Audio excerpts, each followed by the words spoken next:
चलो, so let's go for uh,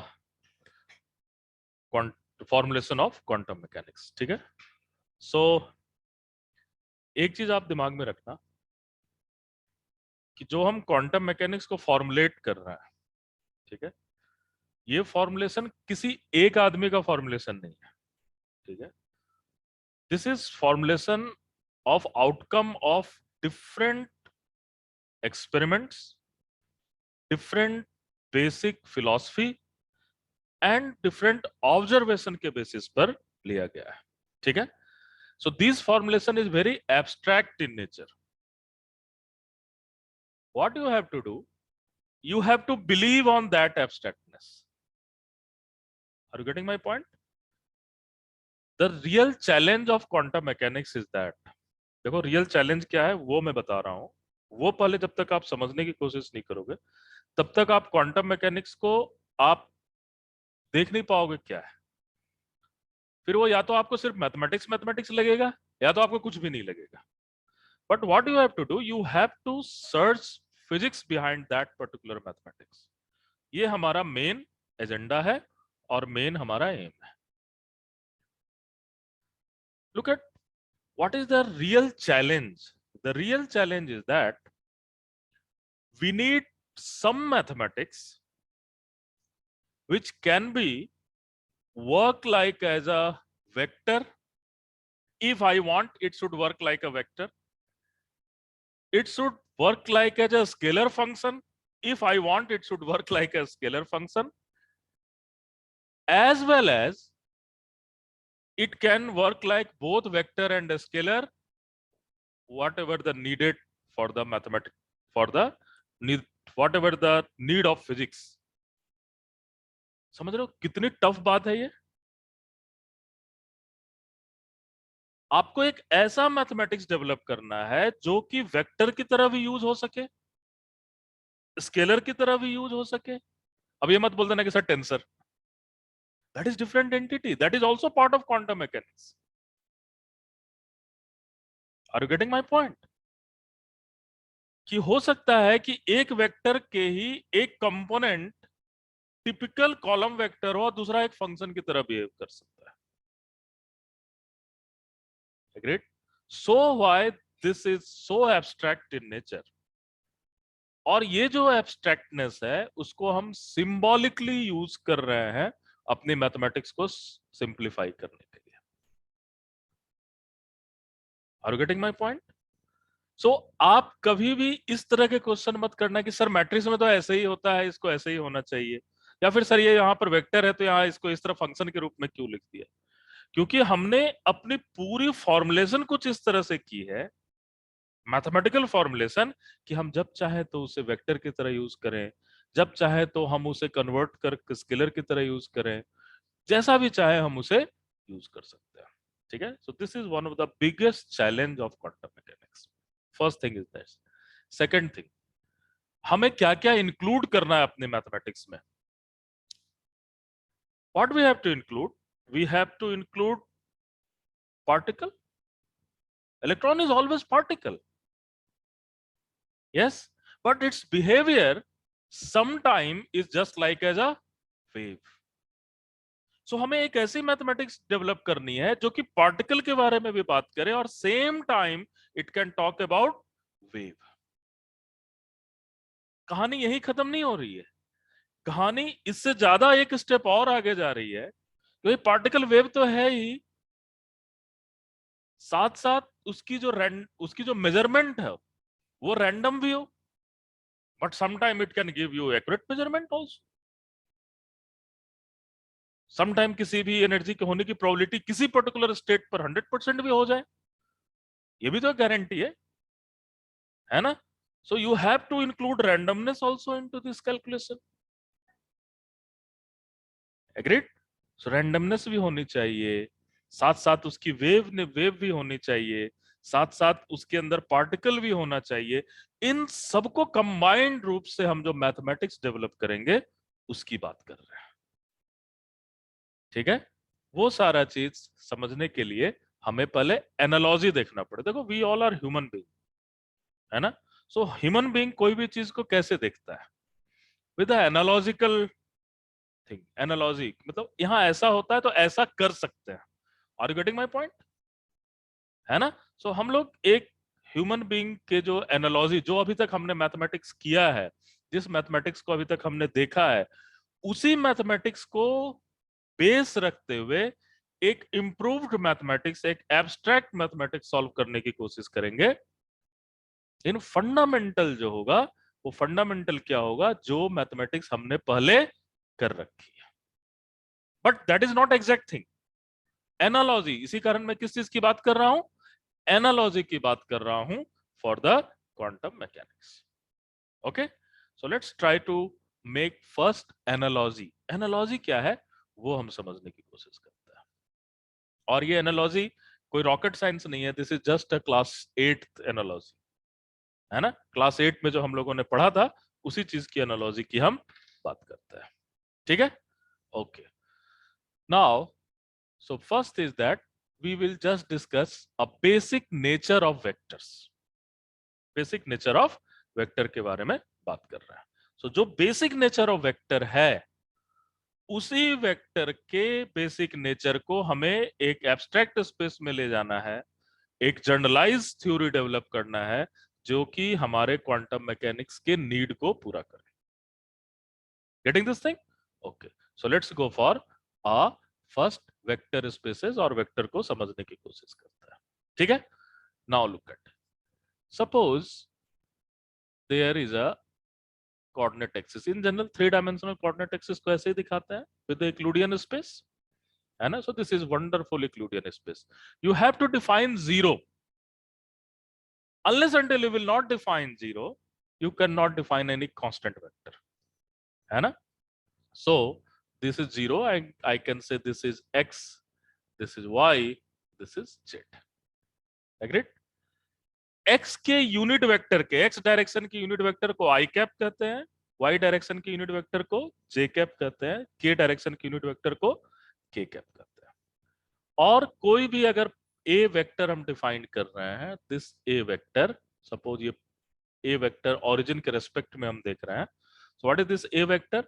this a vector can be written as a1, a2, a3, ऐसा ही दिखा सकते हैं। And what will be this a vector? This a vector is given I by a1 I cap, a2 j cap, a3 k cap. Agreed? और आप अगर एक नया वेक्टर इसी स्पेस में क्रिएट करना चाहते हो, देखो लैंग्वेज बहुत ही ब्यूटीफुल है और इसी पर पूरा क्वांटम मैकेनिक्स टिका हुआ है। ठीक है? आप अगर नया वेक्टर इसी स्पेस में क्रिएट करना चाहते हो, तो आप क्या चेंज करोगे? क्या आई जे के को चेंज करोगे? नहीं, दिस इज बेसिस वेक्टर। ये कैसे वेक्टर है? ये बेसिस वेक्टर है। इन्होंने एक स्पेस क्रिएट किया हुआ है, 3 डायमेंशनल स्पेस क्रिएट किया हुआ है। आप क्या चेंज करोगे? ये स्केलर नंबर जैसे ही आपने चेंज किया, आपको क्या होगा? एक नया वेक्टर मिल जाएगा। ठीक है? सपोज आपको नया वेक्टर p चाहिए, तो आपको नया वेक्टर मिल गया। ठीक है? And that vector is equal to, let's say, p1, p2, p3। I can write this p vector as p1 I cap, p2 j cap, p3 k cap. Agreed?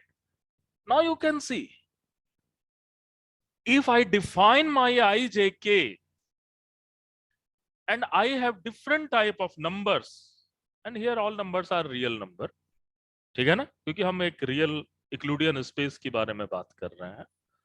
You can create in n number of vector जो कि ये पूरी की पूरी space को fulfil कर देगा, है ना? इस पूरे कोई भी पॉइंट हो, उसको आप एक वेक्टर के थ्रू दिखा सकते हो। Are you agreed my point? है ना? उसी तरह से सी वेक्टर ले सकते हैं, डी वेक्टर ले सकते हैं, n नंबर ऑफ वेक्टर्स ले सकते हैं। ठीक है? लेकिन इन सारे वेक्टर्स जो इस वर्ल्ड के वेक्टर्स है, जिसको कि यूक्लिडियन वेक्टर्स का, तो infinite number of vectors you have, जो इस वर्ल्ड के वेक्टर्स हैं, वो सारे वेक्टर्स कुछ प्रॉपर्टी को फॉलो करते हैं। And what are these properties? So first property is all about closure relation.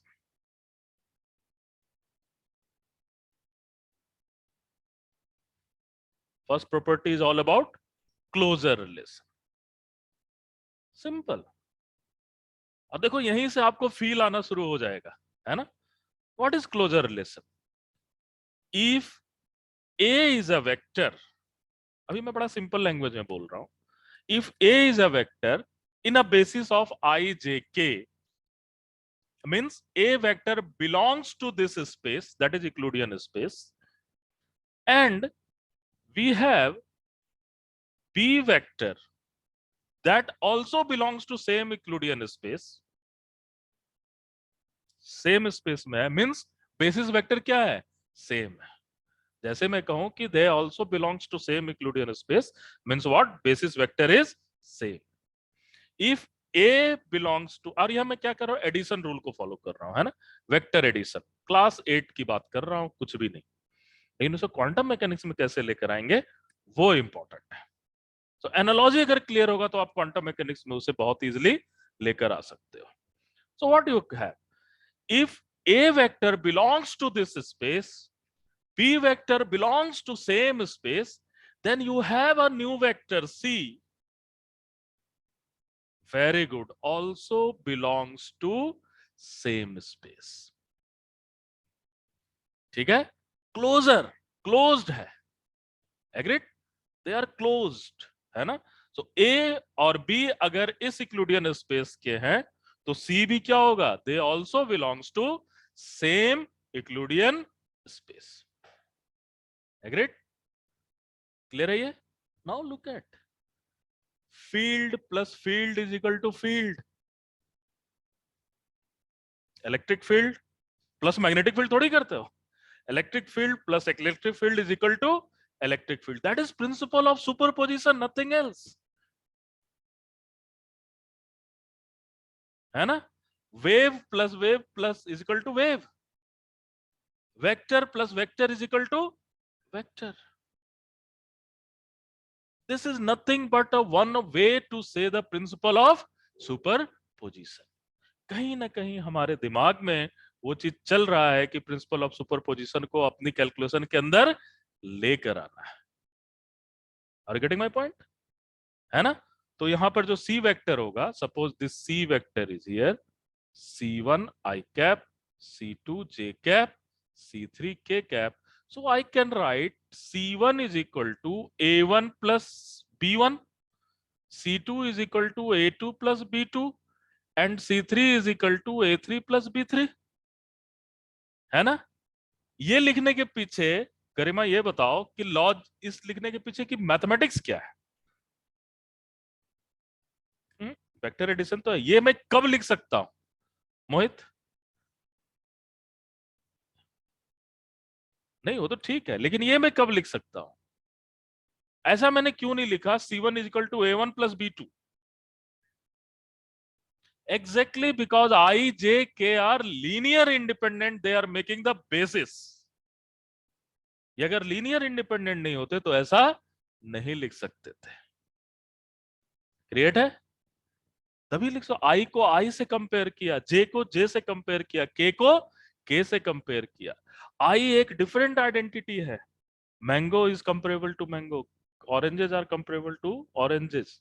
You cannot compare oranges to mango. Means I का I एक डिफरेंट आइडेंटिटी हो सकती है, J एक डिफरेंट आइडेंटिटी हो सकती है. अब इसको दूसरे टर्म में समझने की कोशिश करो. Are you getting my point? यहां तो बहुत अच्छा है, I J K आप जस्ट एक लाइन से दिखा रहे हो सकता है वो एक डिफरेंट क्वांटिटी हो, एक फंक्शन भी हम आगे क्रिएट कर सकते हैं वैसा. लेकिन ये सारा I J K की सबसे पहले बात कैसी होनी चाहिए? उसे linearly independent. So basis vector must be linearly independent. और in general if vectors are linearly independent then only it can create a basis. है ना? सो आई जे के चूंकि लीनियरली इंडिपेंडेंट है तो ही हमें क्या करना है? बेसिस क्रिएट कर सकते हो. So linearly independency is the one of the very important part of a quantum mechanics. Linear independent function, linear independent, हमेशा ढूंढते रहेंगे यार लीनियर इंडिपेंडेंट फंक्शन मिला कि नहीं, लीनियर इंडिपेंडेंट फंक्शन मिला कि नहीं, है ना। ऑलवेज मैट्रिक्स के आइगन वेक्टर निकालोगे, linear independent eigen vectors. It is different thing that orthogonal vectors are always linear independent, तो हम उसका फायदा उठा लेते हैं, है ना।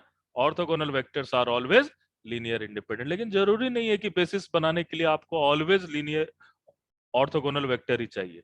ये आपकी अपनी चॉइस है कि आपके बेसिस कैसे होते हैं। इन जनरल आप क्रिएट करते हो जो कि ऑर्थोगोनल होते हैं, एग्रीड और नॉट। फॉर एग्जाम्पल, अगर मैं ये दो वेक्टर लूं, 1 0 वेक्टर लूं और 1 एंड 1 वेक्टर लूं, ये दोनों वेक्टर लीनियरली इंडिपेंडेंट है ना, लेकिन दोनों के बीच का एंगल 90 डिग्री है नहीं, है ना, एग्रीड और नॉट। सो जरूरी नहीं है कि लीनियरली इंडिपेंडेंट वेक्टर जो है वो हमेशा orthogonal, but orthogonal vector is always linearly independent. बात में बात करेंगे लीनियरली इंडिपेंडेंसी, अलग से हम बात करेंगे। क्लियर है Naveen? Okay. Second is very trivial, a plus b vector is equal to or equivalent to b plus a vector. That is known as what? Commutation. इसे क्या कहते हैं? That is basically commutation.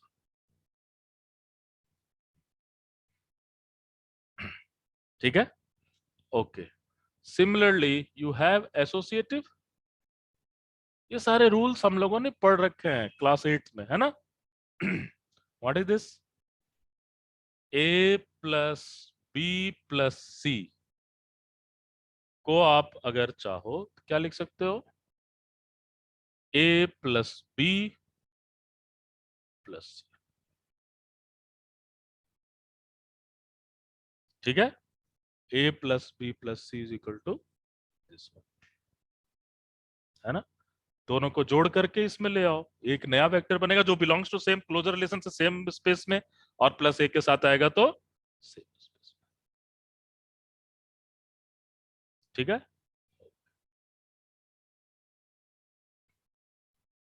Now next is very important.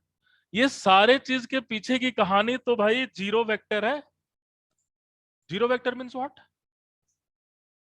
Zero vector means what? Origin, reference point, है ना। सो जब तक आप zero vector कैसे दिखाओगे गरिमा, जीरो वेक्टर कैसे दिखाएंगे? मान लो ए वेक्टर से मैं जीरो वेक्टर दिखाना चाहता हूं, कैसे दिखाऊंगा? है? जीरो वेक्टर का मतलब यह है ए को अगर आप माइनस ए से ऐड कर दो तो कहां पहुंचोगे? ओरिजिन पे पहुंचोगे, है ना। So this is all about zero vector, means existence of inverse kind of thing, है ना। ए को लेकर के एडिटिव इनवर्स यहां पर हम बात कर रहे हैं, और फिर you can say A plus zero is equal to A. Clear है? Means you have to decide origin, और उस ओरिजिन को कैसे आप देख सकते हो, है ना। मान लो कोई वेक्टर है, इसको फिर से वापस हम इसी पॉइंट पर ले जा सकते हैं। So this is existence of origin, ठीक है। So zero vector must be there, so it is also belongs to same Hilbert space. Zero is equal to, zero vector is equal to zero I cap plus zero J cap plus zero K cap, and that is actually origin, है ना। कोई भी magnitude ना ही आई में गया है, ना Y में गया है, ना जे में गया है, तो ओरिजिन पर ही पड़ा हुआ है, ठीक है। So this is basically your associative rule. So they are actually what? Fundamentally addition rules of vectors. लेकिन वेक्टर स्पेसेस को चेक करने के लिए सिर्फ आपको आई जे के की जरूरत नहीं होती, सिर्फ डायरेक्शंस की जरूरत नहीं होती, स्केलर्स की भी जरूरत होती है ना। तो पूरी की पूरी जो सेट है वो डायरेक्शन और स्केलर का कॉम्बिनेशन है, agreed not. Infinite number of vector का एक बॉक्स है जिसमें बहुत सारे वेक्टर रखे हुए हैं, एक वेक्टर को दूसरे वेक्टर में चेक करने के लिए, अलग अलग देखने के लिए क्या देखते हो? स्केलर के भी प्रॉपर्टी को आपको देखना होगा। सो let's go for, scalar product की बात नहीं कर रहा हूं, मैं स्केलर मल्टीप्लीकेशन की बात कर रहा हूं। किसकी बात कर रहा हूं? स्केलर मल्टीप्लीकेशन की बात कर रहा हूं, मैं स्केलर मल्टीप्लीकेशन की बात कर रहा हूं, मैं स्केलर मल्टीप्लीकेशन की बात कर रहा हूं, मैं स्केलर मल्टीप्लीकेशन की बात कर रहा हूं, मैं स्केलर मल्टीप्लीकेशन, ठीक है। सो what is this scalar multiplication?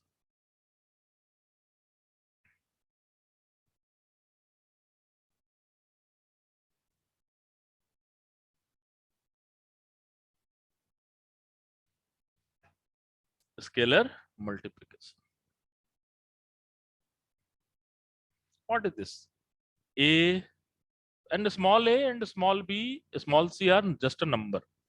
यहाँ पर हम इन जनरल रियल नंबर ले रहे हैं, बट आगे जाकर के इसे हम लोग देखेंगे क्या है। सो a प्लस b अगर मैं मल्टीप्लाई करूं किसी वेक्टर a के साथ, तो ये इक्विवेलेंट क्या होगा? a vector b a vector. Very trivial, very obvious, है ना। ए टाइम बढ़ा करके ए को लिखो, प्लस फिर बी टाइम बढ़ा करके ए को लिखो, दोनों को ऐड करोगे तो सेम ही मिलेगा।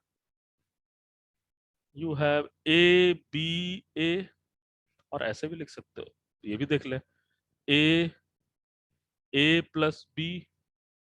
कहानी क्या कहता है ये? आप चाहो तो ए को अलग से कर लो, फिर ए को बी के साथ अलग से कर लो। Getting this thing? क्लियर है? Okay.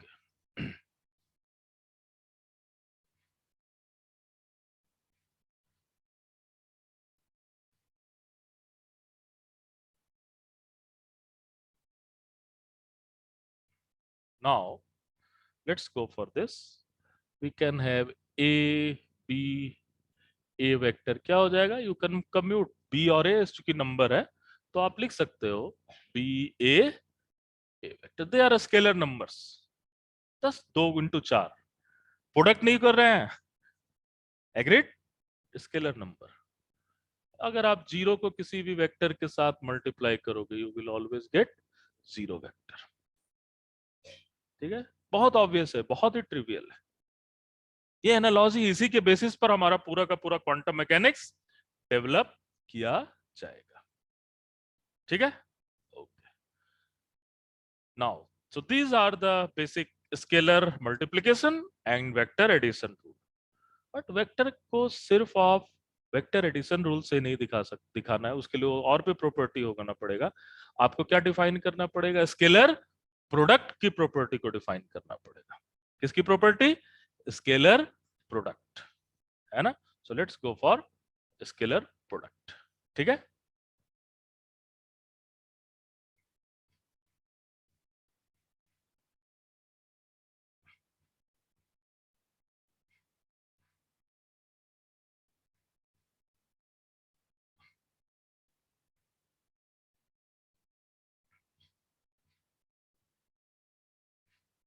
so let's go for scalar product.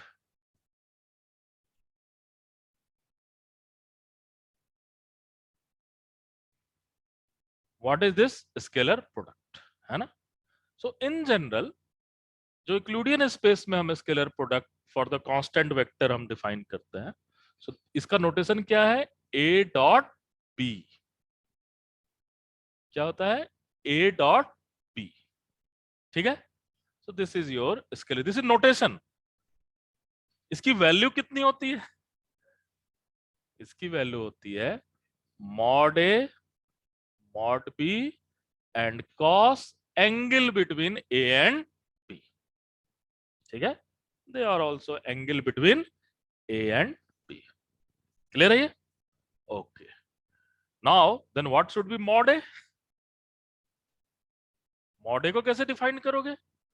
So obviously norms of a vector, आपको क्या डिफाइन करना पड़ता है? Norms of a vector. Magnitude को क्या कहते हैं? नॉर्म भी कहते हैं। ठीक है, so norms of a vector is what? Root under a dot a। This is your norms of a vector. ठीक है, ये इसका नॉर्म्स है, मैग्नीट्यूड है। सो व्हाट इज यू, तो अगर किसी वेक्टर का आप नॉर्म्स निकाल लो तो आप यूनिट वेक्टर भी लिख सकते हो। If you can write a norms then you can write a unit vector. Unit vector का क्या मतलब है? मैग्नीट्यूड कितनी हो? 1 हो। So you can also defined a unit vector. So unit vector और नॉर्मलाइज्ड वेक्टर, क्या कहते हैं? Normalized vector. Normalized vector is something like a unit vector.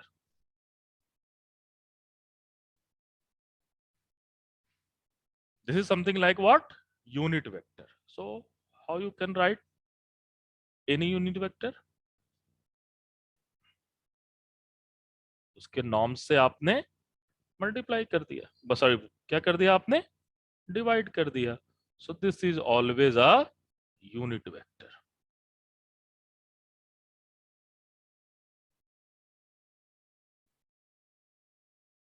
This is always what? A unit vector. Clear है ये? Okay. So if it is unit vector it can use like a IJK, है ना? क्योंकि IJK भी क्या है? Unit vector है. ठीक है. देन ऑर्थोगोनल वेक्टर कैसा हो सकता है? Vector orthogonal. ऑर्थोगोनल का मतलब इन जनरल यहां पर perpendicular, but that is not a definition of orthogonal. Orthogonal का मतलब अगर स्केलर प्रोडक्ट या प्रोजेक्शन ऑफ एक वेक्टर दूसरे के डायरेक्शन में ले जाए तो वो जीरो हो जाए. Are getting this thing? है ना? सो दिस यहां पर हम लाइन के केस में परपेंडिकुलर बोल सकते हैं, बट ये डिपेंड करेगा कि क्या है. So if projection of one vector, and what is scalar product is nothing but the projection of a vector along p direction. ठीक है. So orthogonal vector, what is condition of orthogonal vector?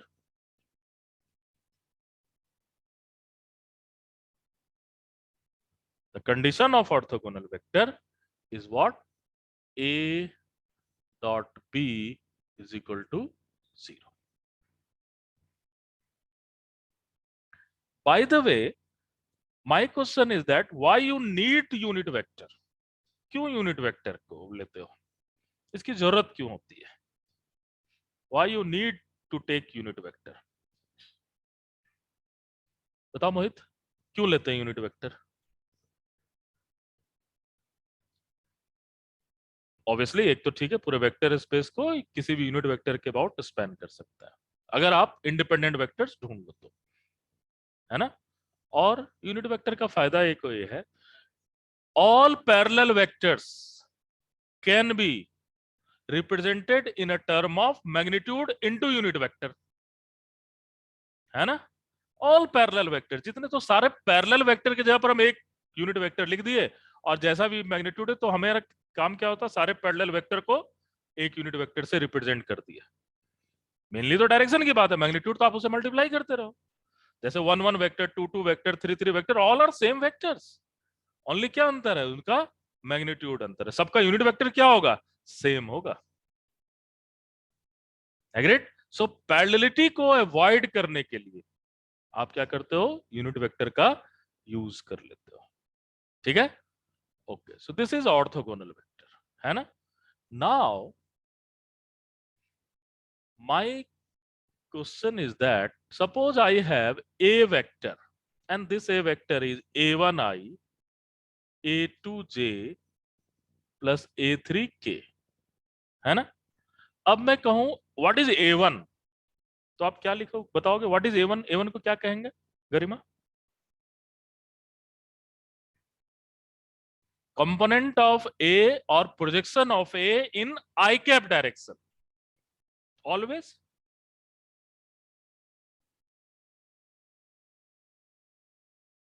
it will depends unless until i dot i is equal to 1 नहीं हो और i dot j is equal to 0 नहीं हो, i dot k is equal to 0 नहीं हो, तब तक आप ऐसा नहीं कर सकते. a1 को क्या ऐसा i डॉट a से निकाल लोगे? a1 is equal to i dot a only only in this case.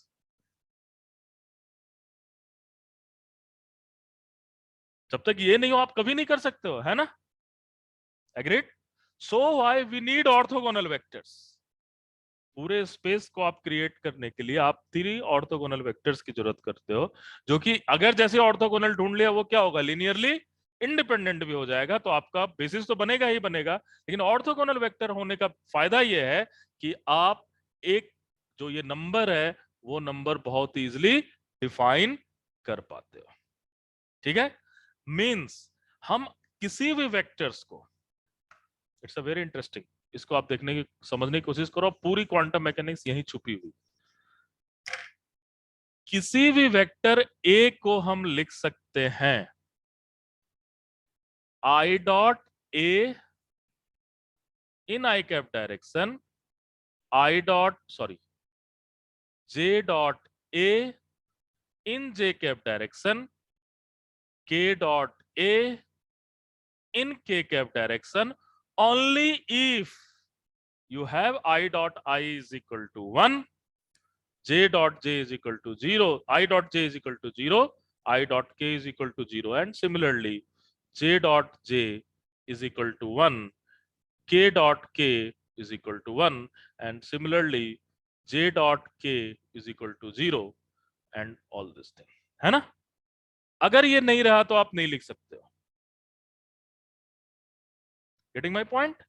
So any vector, किसी भी वेक्टर को अगर आपने स्केलर प्रोडक्ट डिफाइन कर रखा है और बेसिस वेक्टर ऑर्थोगोनल वेक्टर है, तो आप किसी भी वेक्टर को इस टर्म में लिख सकते हो। Agreed?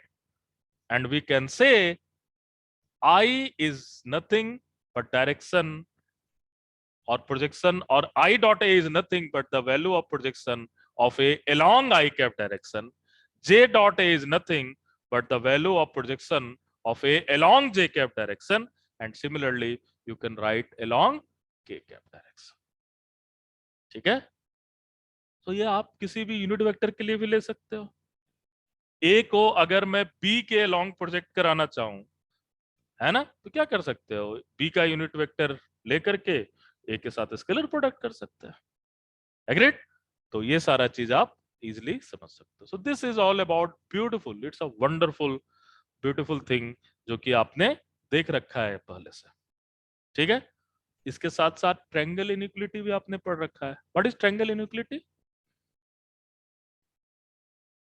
What is triangle inequality?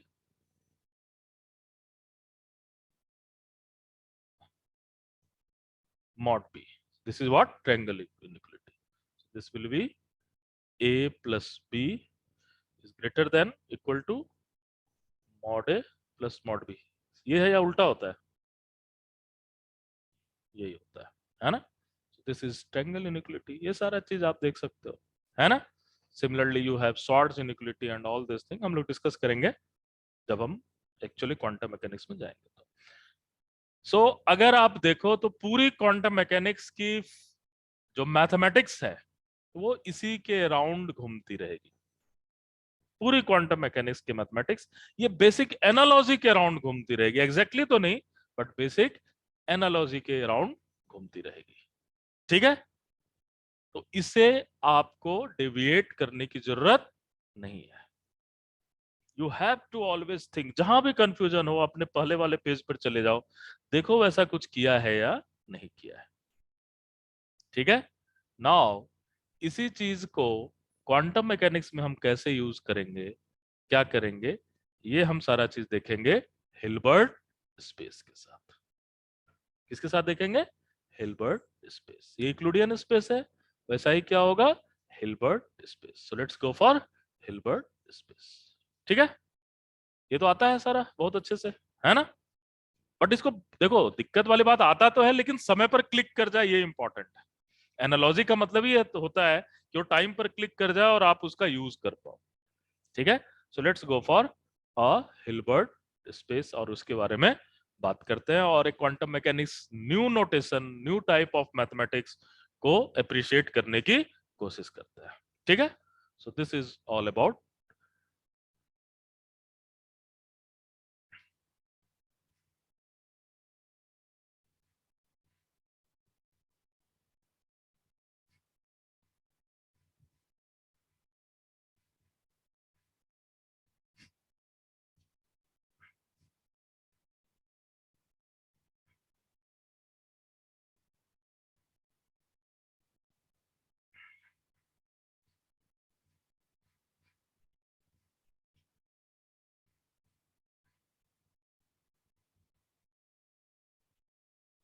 Let's go for Hilbert space. थोड़ा सा एब्स्ट्रैक्ट है, उसे समझने की कोशिश करते हैं।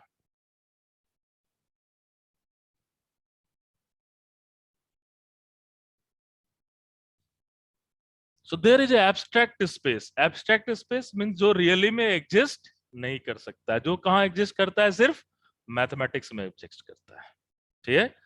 So there is abstract space, they are associated to the real world actually. Are you getting my point? जैसे इसको मैं कुछ इस तरह से देखता हूं और समझने की कोशिश करता हूं। हम लोग कार्टून, अब कॉमिक्स तो पढ़ते थे, है ना? कॉमिक्स पढ़ते थे। सो कॉमिक्स जब हम पढ़ते थे तो एक पर्सन हुआ करता था, ठीक है? और वो पर्सन क्या करता था? कुछ कुछ इस तरह से सोचता रहता था, है ना? जब भी सोचने का सिंबल देते तो ऐसा ही तो देते थे, है ना? हो सकता है कि वो रियली में हो भी नहीं। एग्रीड और नॉट? तो उसी तरह से ये पर्सन तो फिजिकल पर्सन है ना, ठीक है? इसके साथ एक एसोसिएटेड एक एब्स्ट्रैक्ट वर्ल्ड, हम सबके साथ एसोसिएटेड एक एब्स्ट्रैक्ट वर्ल्ड होता है, जो जरूरी नहीं है कि रियलिटी में हम उसे कर पाए।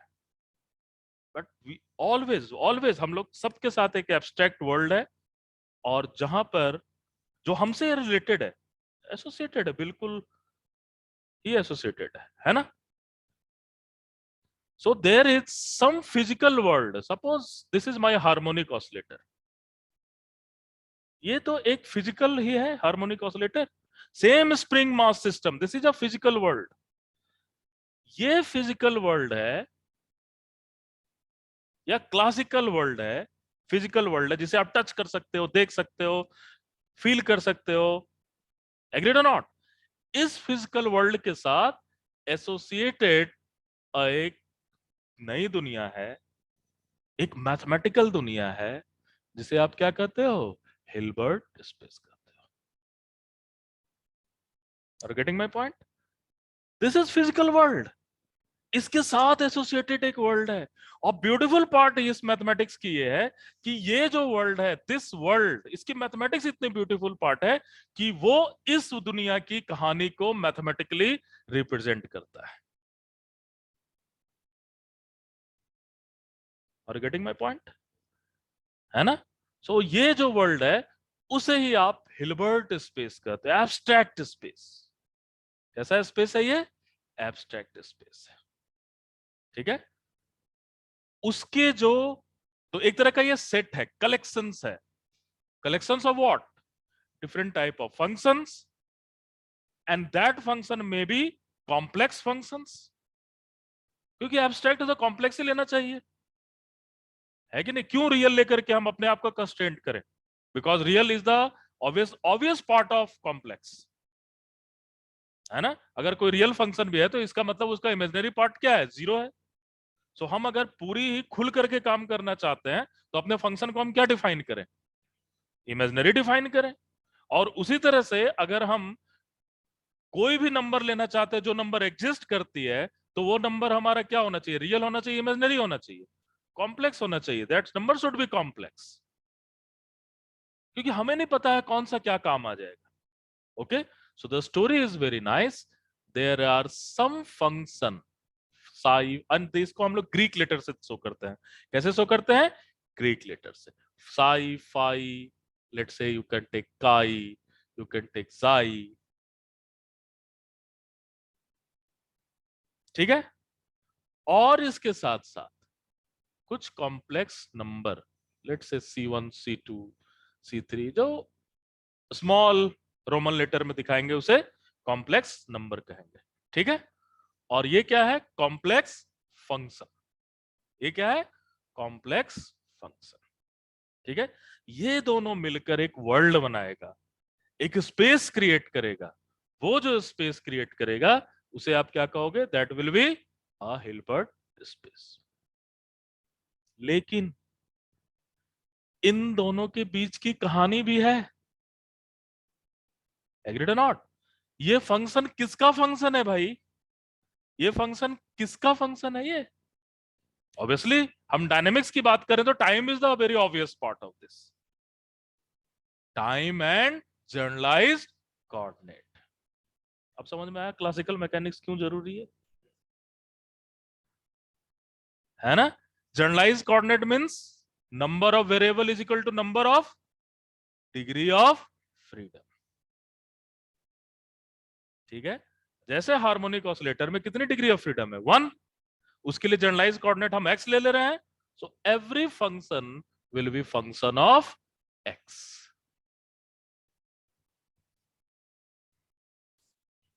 अटैच्ड हो गया ना? ठीक है, इसी के करस्पॉन्डिंग आप एक और मोमेंटम स्पेस भी, ये पोजीशन स्पेस है, तो आप क्या कर सकते हो? मोमेंटम स्पेस भी क्रिएट कर सकते हो, जो किसका फंक्शन होगा? मोमेंटम का फंक्शन होगा। और इस स्पेस से दूसरे स्पेस में जाने के लिए आपको किस चीज की जरूरत पड़ेगी? फूरियर ट्रांसफॉर्मेशन की जरूरत पड़ेगी। It's a wonderful mathematics. देख रहे हो कितना ब्यूटीफुली डिजाइंड है। एग्रीड? सो इसी को आप चाहो तो एक साई पी के भी टर्म में दे सकते हो, लेकिन यहां से यहां जाने के लिए आपको किसकी जरूरत पड़ेगी? Fourier transformation. एक्स यही तो है, इनवर्स स्पेस टाइप से चीजें बन रही है। Agreed? So they are also belongs to this one. Momentum है और पोजीशन। ठीक है, अगर पोजीशन में आप लिख रहे हो चीजों को तो इजिली आप मोमेंटम स्पेस में क्रिएट कर सकते हो। अगर मोमेंटम में लिख रहे हो तो इजिली आप पोजीशन स्पेस में क्रिएट कर सकते हो चीजों को। पूरी क्वांटम मैकेनिक्स को चाहो तो आप मोमेंटम स्पेस में क्रिएट कर लो, पूरी क्वांटम मैकेनिक्स। लेकिन हम जो क्वांटम मैकेनिक्स, श्रोडिंगर ने जो क्वांटम मैकेनिक्स क्रिएट किया है, वो किस में किया है? पोजीशन स्पेस में किया है। इसी कारण हम हर एक चीज को पोजीशन के टर्म में लिखने की कोशिश करता है। आप चाहो तो सारे चीज को मोमेंटम के टर्म में क्रिएट कर लो, बट उसमें एक अलग ढंग की मैथमेटिक्स आएगी जो किसके थ्रू गवर्न होगी? फूरियर ट्रांसफॉर्मेशन के थ्रू गवर्न होगी। ठीक है, सो दिस इज नाउ। ऐसा कभी भी नहीं होगा, एक चीज ध्यान लो, कि पता चला एक फंक्शन एक्स का है, दूसरा फंक्शन एक्स वाई का है। ये तो कभी हो ही नहीं सकता है, क्योंकि ये तो सिस्टम के साथ एसोसिएटेड है ना। तो सिस्टम का तो डिग्री ऑफ फ्रीडम फिक्स है। अगर सिस्टम का डिग्री ऑफ फ्रीडम फिक्स है तो उसका जनरलाइज कोऑर्डिनेट फिक्स है, और उसके अगर जनरलाइज कोऑर्डिनेट फिक्स है तो एब्स्ट्रैक्ट एक्स स्पेस की आपकी वेरिएबल्स भी क्या है? 100% फिक्स है।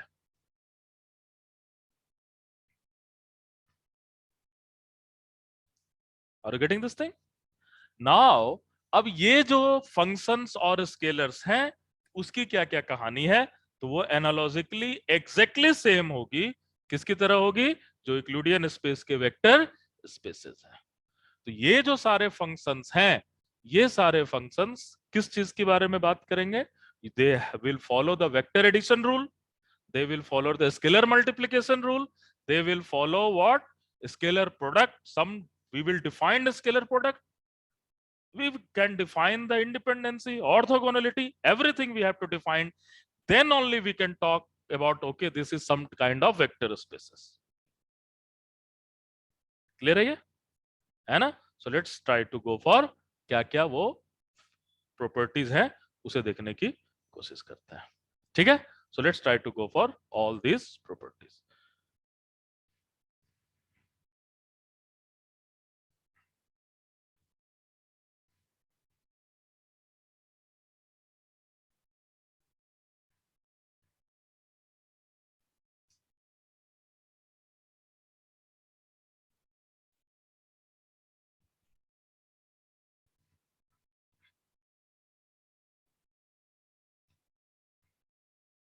So first क्या था हमारा? वेक्टर एडिशन ना?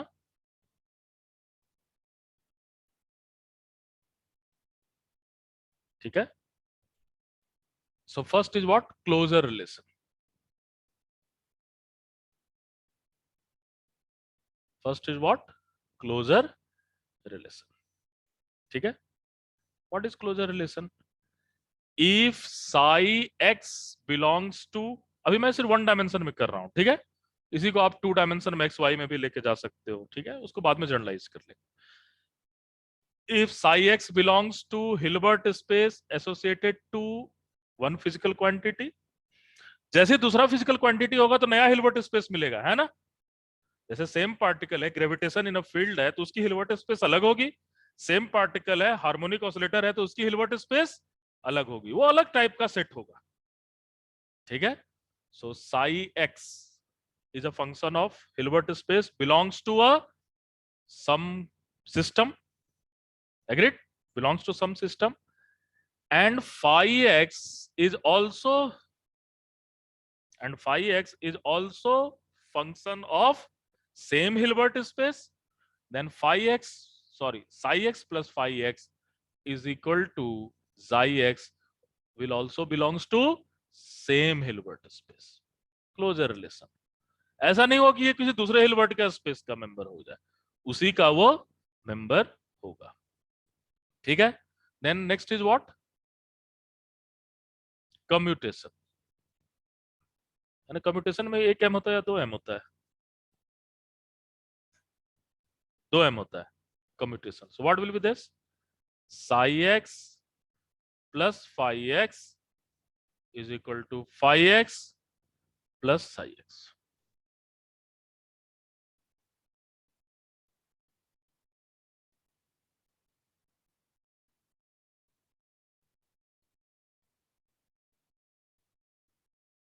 ठीक है, ओके।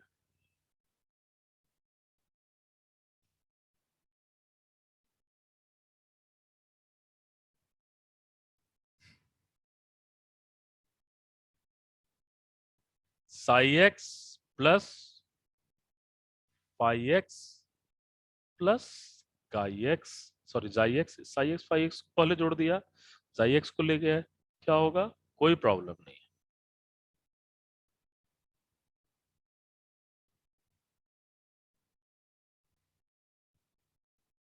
ठीक है। क्लोजर, कम्यूटेशन, एसोसिएटिव, और क्या बच गया, existence of null vector. So zero vector will be also part of Hilbert space, है ना। कैसे डिफाइन करेंगे, psi x plus minus psi x is equal to some null vector, ठीक है, some null vector,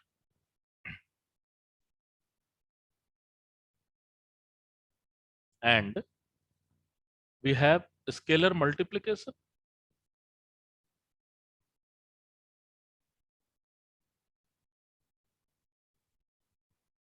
we have scalar multiplication. So a plus b psi x is equal to a psi x b psi x, ठीक है। a psi x plus phi x, a psi x plus a phi x, देख रहे हो exactly same चल रहा है कहानी, है ना, एग्जैक्टली सेम चल रहा है। Next, a b psi x is equal to b a psi x, clear है।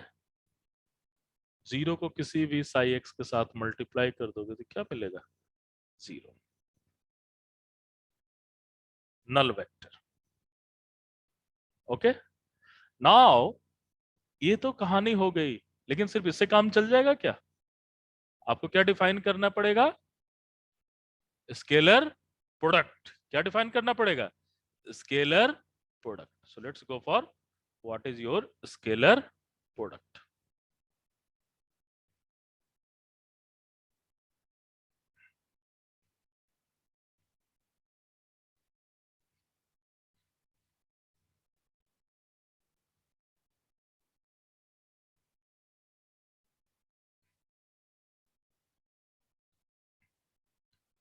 Let's go for scalar product.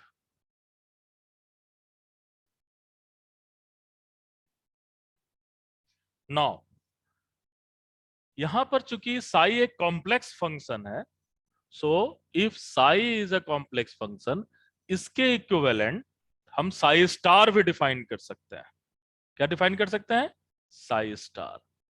What is this, that is nothing but the adjoint of this vector complex conjugate and you will take the transpose, something like this, ठीक है, अभी function के term में कहते हैं तो that is just like a complex of this thing. Means अगर Sai x हमारा ए ई to the power I K x है, और ए भी अगर हमारा कोई कॉम्प्लेक्स नंबर है, तो क्या हो सकता है, साई स्टार एक्स की वैल्यू क्या होगी, A star E to the power minus I K x. ठीक है, so if there is psi x, then their complex function will be more or less psi star s। Adjoint की बात करेंगे जब हम उसे किट के फॉर्म में लिखेंगे या मैट्रिसेस के फॉर्म में दिखाएंगे तो। ठीक है, so now what is scalar product, it is very important. Clear है ये? सो स्केलर प्रोडक्ट की जो नोटेशन है वो कुछ ऐसी है, जैसे वहां पर स्केलर प्रोडक्ट का नोटेशन क्या था, ए डॉट डी था। यहां पर स्केलर प्रोडक्ट का नोटेशन क्या है, साई फाई। क्लियर है ये? ओके, ये तो नोटेशन है, इसकी वैल्यू कितनी होगी, इसकी वैल्यू होगी, and scalar product is always defined between functions belongs to same Hilbert space. लिख लो, scalar product is always defined functions belongs to same Hilbert space.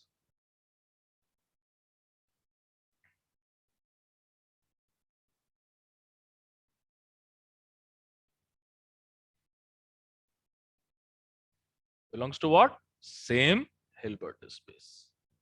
Means same system के बारे में बात कर रहा है, सेम डिग्री ऑफ फ्रीडम के बारे में बात कर रहा है, same variable as a generalised coordinate है। सो ये अगर x का फंक्शन है तो इसे भी किसका फंक्शन होना पड़ेगा, x का ही फंक्शन होना पड़ेगा। ठीक है, और इसे आप डिफाइंड करोगे minus infinity to plus infinity. जो पहले लिखा हुआ है उसका हम क्या करेंगे, स्टार लेंगे। जो पहले लिखा है उसका क्या करोगे आप, स्टार लोगे, और जो बाद में लिखा हुआ है उसको जस्ट सेम रहने दोगे, and you will integrate over the dynamical variable. किसके अबाउट इंटीग्रेट करोगे, डायनेमिकल वेरिएबल, जो कि आपका जर्नलाइज्ड कोऑर्डिनेट्स होगा। ठीक है, और ये क्या आना चाहिए, दैट मस्ट बी फाइनाइट इन होना चाहिए। ठीक है, सो आप आर्बिट्रली कोई फंक्शन नहीं ले लोगे। जैसे अब कब सपोज करो फाई एक्स की वैल्यू एक्स ले लूं और साई एक्स की वैल्यू एक्स स्क्वायर ले लूं, तो क्या ये हिल्बर्ट स्पेस का मेंबर है, नहीं, they are not member of Hilbert space, unless until ये पूरा का पूरा इंटीग्रेशन क्या हो जाए, जीरो नहीं, फाइनाइट हो। It may be complex number, there is not any problem, complex number हो सकता है, जीरो भी हो सकता है, बट ऐसा नहीं हो इन्फिनाइट हो जाए, जीरो बाई जीरो हो जाए, जीरो इंटू इन्फिनिटी हो जाए। अनडिटर्मिनेंट वैल्यू नहीं होनी चाहिए, वैल्यू क्या होनी चाहिए, that should be always a finite number. ये आपको इंश्योर करना पड़ेगा, आपको क्या करना पड़ेगा, चेक करना पड़ेगा। क्लियर है ये? Okay,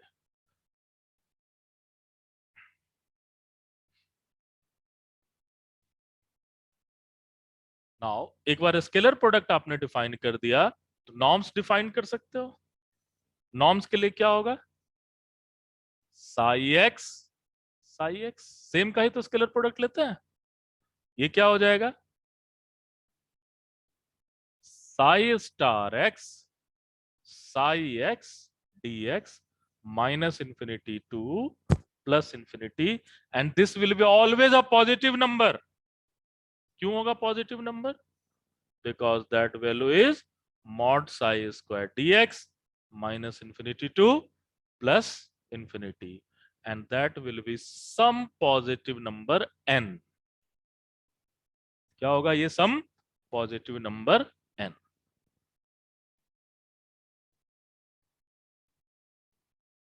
agreed, so that will be some positive number n। Clear है ये? और अगर आपने किसी का नॉर्म्स निकाल लिया, और इसे क्या कहोगे, norms of a vector, n को क्या कहेंगे, नॉर्म्स ऑफ अ वेक्टर। ठीक है।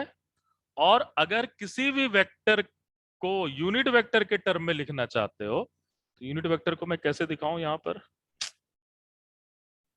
चलो साई एन कैप ऐसा दिखा देता हूं, ठीक है। अगर मैं इसे यूनिट वेक्टर के टर्म में दिखाना चाहूं तो यूनिट वेक्टर इसका क्या बनेगा, साई बाई नॉर्म्स, है ना,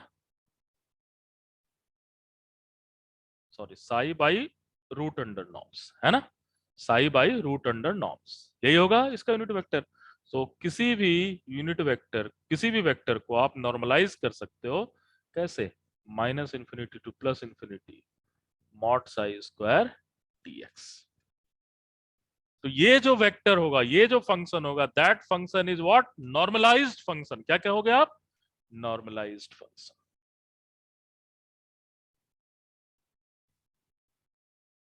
now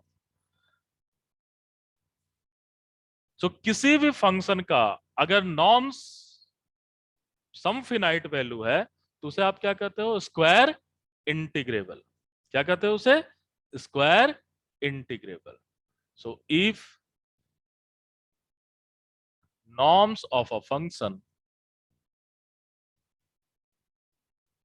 is finite, obviously positive number, लिखने की जरूरत नहीं होगी, ये तो मॉड साई स्क्वायर है तो पॉजिटिव ही मिलेगा, है ना, that will be finite positive number, then function is square integrable. ठीक है, तो फंक्शन को क्या कहते हैं, स्क्वायर इंटीग्रेबल। तो ये आपका कंडीशन ऑफ स्क्वायर इंटीग्रेबल भी है, स्क्वायर इंटीग्रेबल। ठीक है, सो आप उसी फंक्शन का नॉर्म्स निकाल सकते हो जो क्या हो, स्क्वायर इंटीग्रेबल। तो नॉर्मलाइजेशन इंपॉर्टेंट नहीं है, इंपॉर्टेंट क्या है, स्क्वायर इंटीग्रेबिलिटी इंपॉर्टेंट है। स्क्वायर इंटीग्रेबल है तो नॉर्म्स निकाल लो, उसको यूनिट वेक्टर की तरह यूज कर सकते हो।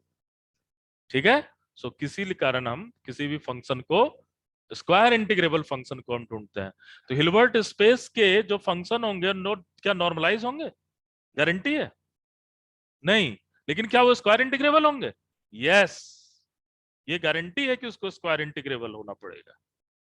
ठीक है, स्क्वायर इंटीग्रेबल का मतलब फिजिकली यह है कि function belongs to zero as we will go x tends to plus infinity and minus infinity.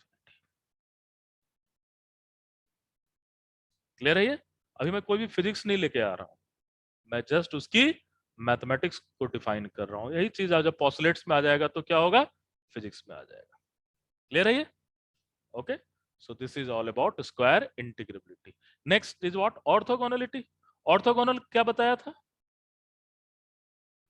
Scalar product क्या होगा, जीरो, है ना, that is all about orthogonality. ठीक है, so scalar product is zero.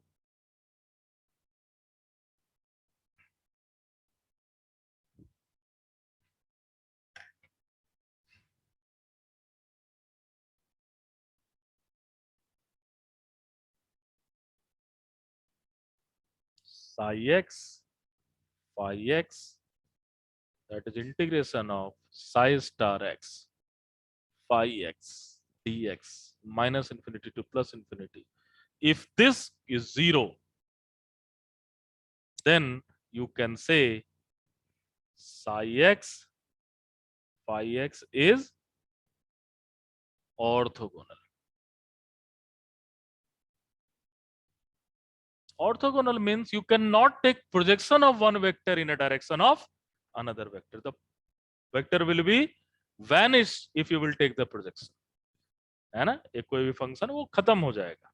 ठीक है, और यहाँ हम फंक्शन के बारे में बात कर रहे हैं, ओके। सो यहाँ पर परपेंडिकुलरिटी जैसी कोई चीज नहीं है, यू हैव एक्चुअली फंक्शन और उसके बारे में बात कर रहे हो।